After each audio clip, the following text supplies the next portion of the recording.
On a freezing night in April 1912, a small lifeboat drifted helplessly in the middle of the Atlantic Ocean.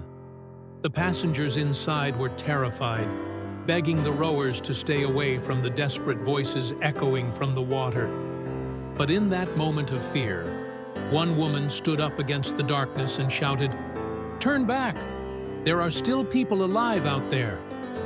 That woman would later be remembered as the Unsinkable Molly Brown. And today, you are about to hear her unbelievable story of courage, survival, and humanity during one of history's greatest disasters, the sinking of the Titanic. Molly Brown, born Margaret Tobin, came from a humble working-class family in Missouri. She was never born into wealth, but she carried a spirit of generosity and bravery that would later define her life. After her husband unexpectedly became rich through a successful mining venture, Molly found herself in the world of high society. Yet she never acted superior. She used her status to support the poor, to help miners' families, and to fund education for women. She was kind, outspoken, and fearless, qualities that would one day save lives. In early April of 1912, Molly had been traveling across Europe when she received urgent news. Her grandson back in America had fallen sick. She immediately decided to return home. Because of this sudden change in plan, she booked a ticket on a brand new luxury ship making its maiden voyage, the RMS Titanic.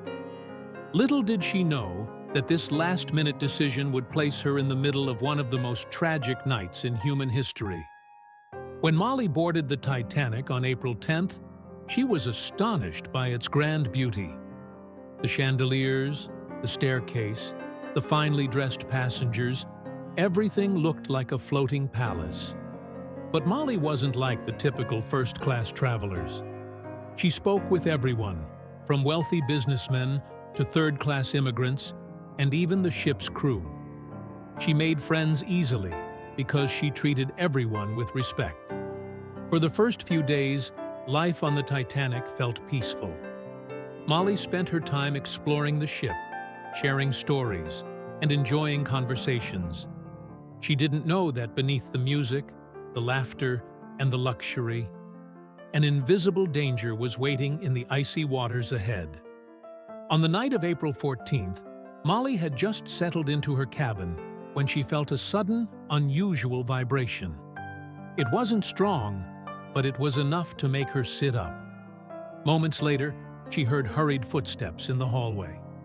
A quiet knock followed, and a ship steward calmly informed her, "Ma'am, please put on your life jacket." That one sentence changed everything. Realizing the seriousness of the situation, Molly left her room and walked toward the upper decks. As she stepped outside, the sight before her was shocking. The air was bitterly cold, the stars were unusually bright, and people were moving in confusion. Crew members shouted instructions, mothers clutched their children, and passengers whispered in fear. The Titanic, the ship declared unsinkable, was beginning to die. Molly did not panic. Instead, she helped women find life jackets, held crying children, and guided anxious passengers toward the lifeboats. While many first-class passengers stood frozen with disbelief, Molly's instinct was to take action. When she reached the lifeboats, a crew member grabbed her arm and pulled her toward lifeboat number 6. Molly hesitated. She didn't want to leave the ship while others were still trapped. But the crew pushed her in for her own safety. Inside the lifeboat, fear hung in the air like a heavy cloud. The passengers were crying, praying, and clinging to hope. Far around them, the giant ship continued to sink, slowly disappearing into the black ocean. As the lifeboat drifted away, the most heartbreaking sounds filled the night. The cries of hundreds of people struggling in the freezing water. The rowers wanted to move farther away, fearing the lifeboat might get pulled down by suction. But Molly couldn't ignore those voices. She stood up and insisted over and over, "We must go back. People are drowning." The others begged her to sit down. Some shouted at her. Some were too terrified to speak. But Molly refused to stay silent. Her strong voice became the only spark of courage in that small boat. When the crew hesitated, she took charge. She encouraged everyone to row, knowing that movement helped them stay warm and alert. She wrapped blankets around shivering women and comforted those who were hopeless. Her presence held the lifeboat together. For hours, they floated in freezing darkness. Ice-cold waves slapped against the wooden sides. The night felt endless. Many passengers were on the edge of collapse, but Molly didn't let them give up.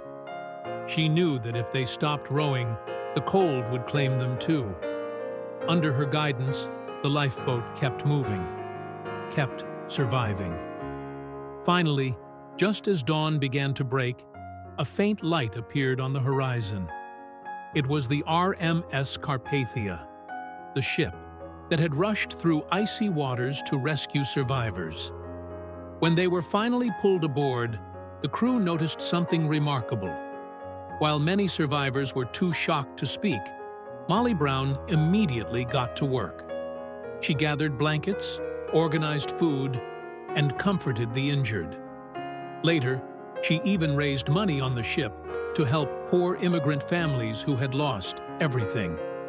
Her courage, compassion, and leadership during those desperate hours earned her the name the world still remembers today: the Unsinkable Molly Brown. She survived the Titanic, but instead of letting the tragedy consume her, she turned it into a mission to help others. Her story remains a powerful reminder that in the darkest moments of life, one person's bravery can inspire hope for many.